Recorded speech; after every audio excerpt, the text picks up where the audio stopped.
En este vídeo de la Segunda Guerra Mundial hablaremos de la situación de preguerra, la cronología y las fases de la contienda. Y empezaremos haciendo una pequeña introducción de las grandes fases que tuvo la Segunda Guerra Mundial. Pero antes que nada diremos que, debido a la magnitud del acontecimiento y a su duración, hemos dedicado un solo capítulo a la evolución de la contienda, y es precisamente este. Empecemos. La Segunda Guerra Mundial tuvo dos grandes fases, la de la victoria del Eje y la contraofensiva aliada. Previamente, eso sí, hubo una situación de preguerra en Europa y en el Pacífico, y analizaremos aparte también el final de la guerra en ambas zonas. Cada fase ha sido dividida en varias etapas ordenadas cronológicamente por lugares geográficos. Y este es un resumen de la cronología, donde están los datos más importantes y las principales batallas de la contienda. Si quieres tenerlo para poder estudiarlo detenidamente, te recuerdo que te lo puedes bajar en la página web de yucam.com, concretamente en la pestaña de Historia Contemporánea Siglo XX.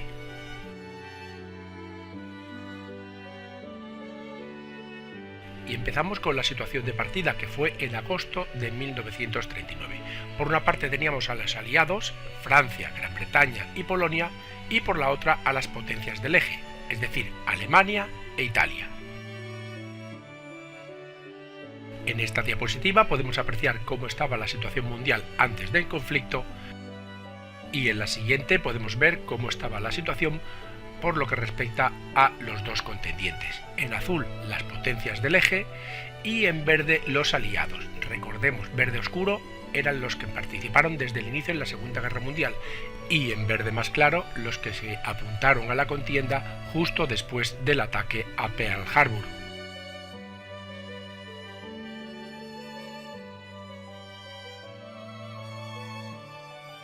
Y entramos ya directamente en materia hablando de la situación de preguerra.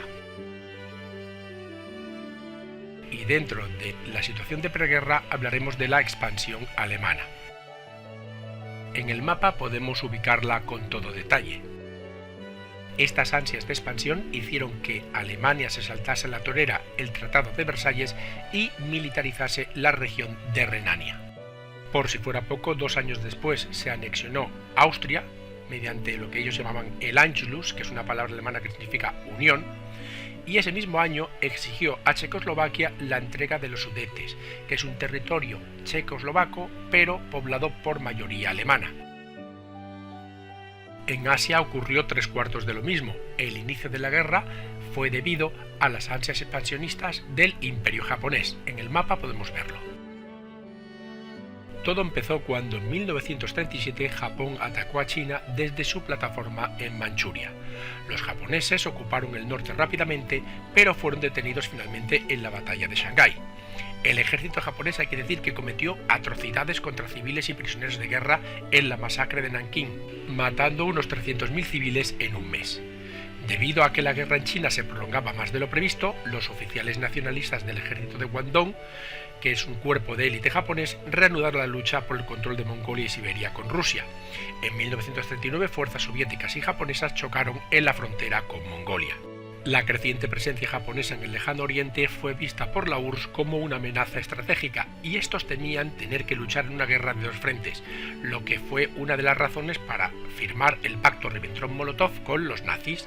Al final los japoneses fueron derrotados decisivamente por los soviéticos, pero Japón y la Unión Soviética estuvieron a partir de entonces en paz hasta 1945.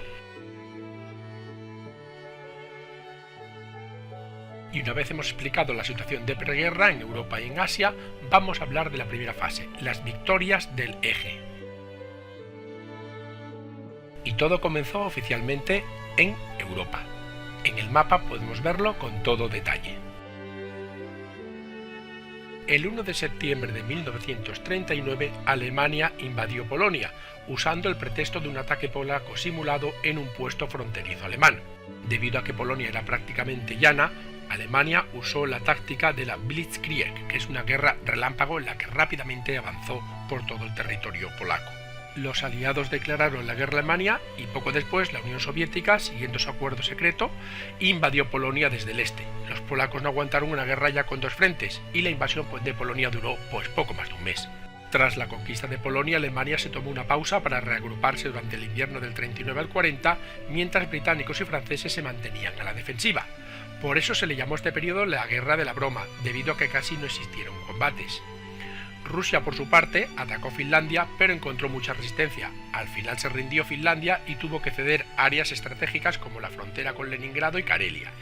Esto sentó un precedente de flaqueza en el Ejército Rojo, el cual los alemanes se tomarían en serio para su futura invasión. Y por consiguiente, el primer frente que se creó fue el occidental. Aquí podemos verlo en el siguiente mapa. En mayo del 40, Alemania invade Europa Occidental, es decir, Dinamarca, Países Bajos, Luxemburgo, noreste de Francia y Noruega. Y también hace un intento fallido de invasión de Gran Bretaña, y previamente bombardeó los puertos y ciudades británicos en lo que se conoce como la Guerra de Inglaterra u Operación Blitz. Como no lo consiguió, decretó Hitler el bloqueo de Gran Bretaña para evitar la llegada de suministros, y aquí se inicia la Batalla del Atlántico. El 10 de junio, Italia se unió a la guerra atacando Francia por el sur, y todo esto hizo que Francia firmase un armisticio con Alemania que condujo a la ocupación de 2/3 de su territorio y al establecimiento de un gobierno títere alemán con sede en el sudeste, la Francia de Vichy. Con la caída de Francia, Gran Bretaña se quedó prácticamente sola ante el eje. El siguiente frente que se abrió fue el del Mediterráneo. Veámoslo en el mapa. El control del sur de Europa, es decir, el mar Mediterráneo y África del Norte, era importantísimo, debido a que el Imperio Británico dependía del tráfico marítimo a través del Canal de Suez. En un principio, Italia intentó invadir Grecia por Albania, pero fracasó. Por otro lado, las tropas alemanas del Afrika Korps, bajo el mando del general Rommel, conquistaron el norte de África. Y en abril de 1941 se conquistó Yugoslavia y definitivamente Grecia. Con el Mediterráneo ocupado, otro frente importante fue el África subsahariana, que sería toda esta zona que mostramos aquí. En ella se dieron dos grandes campañas, la del África Oriental entre Gran Bretaña e Italia, en el que el control italiano de Eritrea, Somalia y Etiopía se hizo evidente, y con esto Italia pasó a controlar casi todo el Cuerno de África. Y la campaña de África Occidental entre Gran Bretaña y la Francia de Vichy. Se trató de una lenta recuperación de colonias francesas a manos de los aliados hasta controlar casi todo el territorio subsahariano. Pero el grueso de la conquista se dio en el frente oriental. Y se trató de toda esta zona que estamos marcando. El 22 de junio de 1941, Alemania y sus aliados invaden la URSS, en la llamada Operación Barbarroja, con nada más y nada menos que 3,5 millones de soldados. Sus objetivos principales eran por el norte asegurar los estados bálticos y tomar Leningrado, pero no lo consiguieron, y por el sur capturar los campos petrolíferos del Cáucaso. El ejército nazi llegó casi a las puertas de Moscú y de Leningrado, pero ninguna de las dos ciudades cayó. Con esto, la Unión Soviética, lógicamente, se unió al bando aliado. Y mientras Alemania engrosaba sus territorios por un lado, Japón hizo lo propio en el Extremo Oriente. Esta fue precisamente su zona de actuación. Hay que decir que Hitler ocultó a los japoneses su plan de invadir la URSS. Esta, temiendo una guerra en dos frentes, decidió hacer la paz con Japón, el Pacto de Neutralidad, permitiendo que los japoneses concentrasen su atención en el Pacífico. Estados Unidos lo que hizo fue embargar el suministro de petróleo a Japón para dejarlo sin combustible. Y este lanzó ataques por sorpresa contra Pearl Harbor, Tailandia y los territorios británicos de Malasia y Hong Kong. Además invadió Filipinas y numerosas islas del Pacífico. En definitiva, que en los 6 meses siguientes a Pearl Harbor, los japoneses habían conseguido casi todos sus objetivos navales. Ya el 11 de diciembre de 1941, Alemania declaró la guerra a Estados Unidos, aunque no estaba obligada a hacerlo bajo el acuerdo del Pacto Tripartito. Hitler esperaba que Japón apoyaría a Alemania atacando a la URSS, pero no lo hizo, porque había firmado un tratado de no agresión prefiriendo concentrarse en expandir su imperio en China. Por otro lado, Estados Unidos frenó por primera vez el avance japonés en el Pacífico con las batallas de Midway y Guadalcanal. y el último frente de esta etapa inicial fue China y el sureste de Asia. Sería toda esta zona de aquí que hemos señalado. 24 horas después de Pearl Harbor, como hemos dicho, Japón atacó Filipinas y después hizo lo propio con las colonias británicas de Malasia, Borneo y Birmania. ¿Su intención cuál era? Pues apoderarse de los campos petrolíferos de las Indias Orientales neerlandesas para conseguir el petróleo. Además hizo una ofensiva contra China que estaba dividida en dos ejércitos, el nacionalista chino del Kuomintang bajo el mando de Chiang Kai-shek y el ejército chino comunista bajo el mando de Mao Zedong. Pero a pesar de este ataque japonés, ninguno de los dos ejércitos chinos se unió para luchar contra el imperio nipón.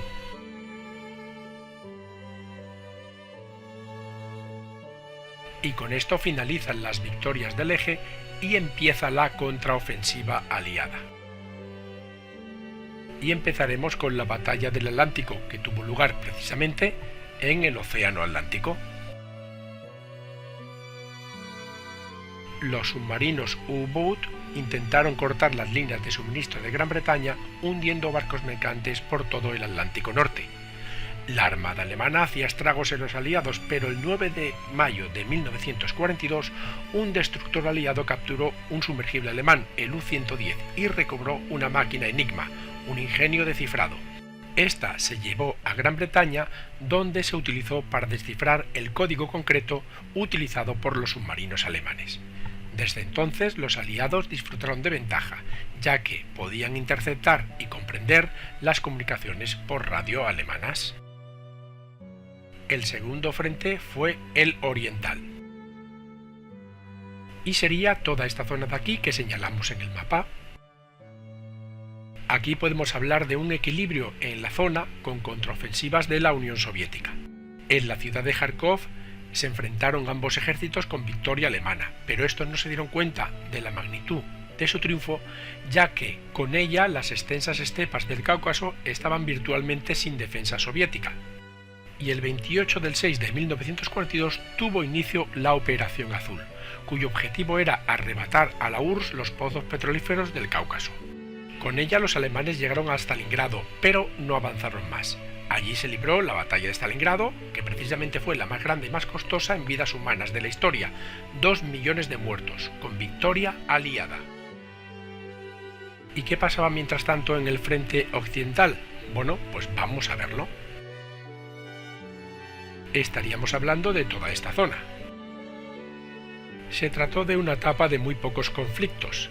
La entrada de Estados Unidos permitió a los aliados reforzar sus bombardeos sobre ciudades alemanas, y estos incrementaron sus efectivos en Gran Bretaña para una eventual invasión de Europa Occidental prevista para la primavera o el verano de 1944. Mientras tanto, la situación en el Mediterráneo también favorecía a los aliados.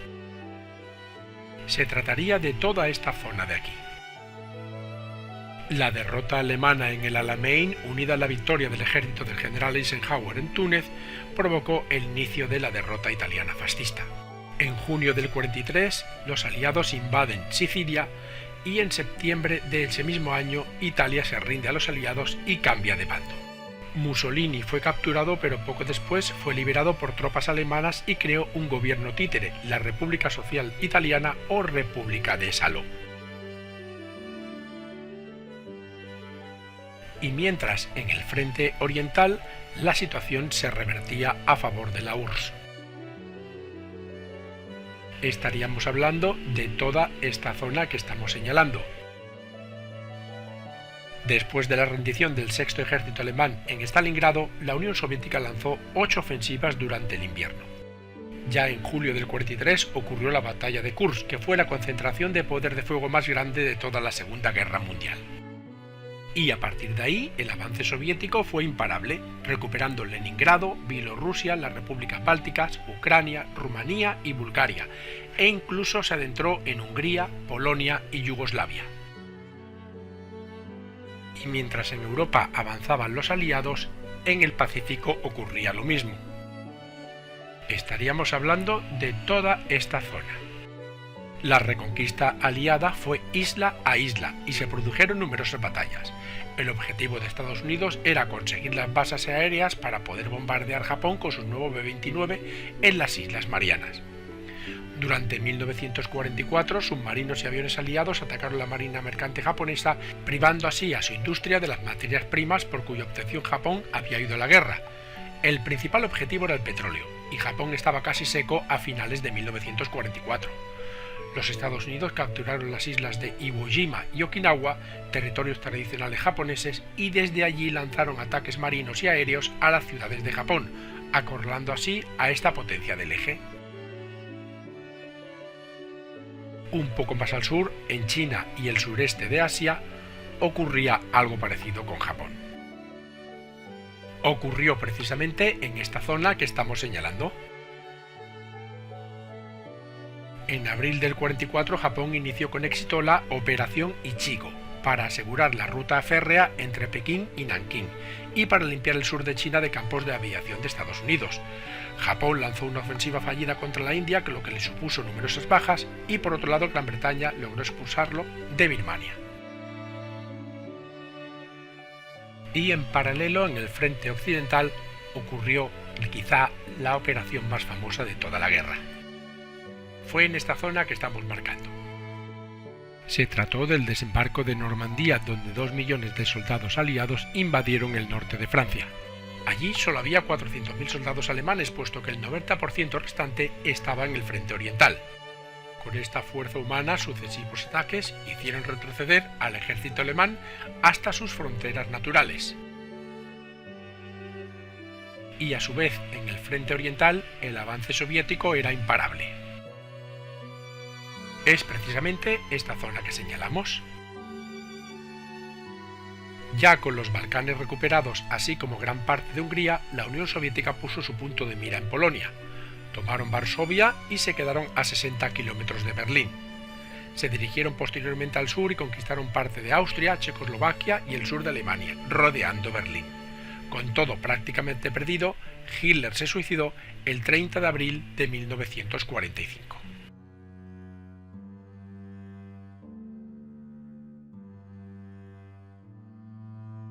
Y por último hablaremos del final de la guerra en los dos frentes, en Europa y en Asia. Roosevelt, Churchill y Stalin llegaron a acuerdos para la Europa de posguerra en la Conferencia de Yalta. Estos fueron la formación de las Naciones Unidas, las elecciones democráticas en Polonia, mover hacia el oeste las fronteras de Polonia a expensas de Alemania, repatriación de los nacionales soviéticos y que la URSS atacase a Japón 3 meses antes de la rendición de Alemania. Posteriormente, los aliados cruzaron el Rin, Gran Bretaña hacia el norte, Hamburgo y Dinamarca, y Estados Unidos hacia el sur, y además conquistaron Italia. Ya entre el 2 y el 9 de mayo se rindieron los diferentes ejércitos alemanes. Y los aliados occidentales celebraron el Día de la Victoria en Europa el 8 de mayo, mientras que la URSS hizo lo propio un día después, el 9 de mayo. ¿Y qué pasaba en Asia? Pues la última conferencia aliada se celebró en la ciudad de Potsdam, y allí se acordó una política común para llevar en la Alemania ocupada y un ultimátum a Japón exigiendo su rendición incondicional. Para evitar alargar la guerra y aumentar el número de bajas si invadía Japón, el presidente de Estados Unidos, Harry Truman, decidió usar la primera bomba atómica, y el 6 de agosto se lanzó sobre Hiroshima y 3 días después sobre Nagasaki. Acto seguido, la URSS atacó Japón e invadió Manchuria y se dirigió a Corea. Con 2 frentes abiertos, Japón se rindió el 14 de agosto de 1945, o el día de la victoria sobre Japón, firmando el acta de rendición de Japón el 2 de septiembre. Las tropas japonesas en China se rindieron formalmente el 9 de septiembre de 1945. Y esto ha sido todo. Muchas gracias por escucharme y espero que te haya servido de ayuda. Para más información entra en youcan.com.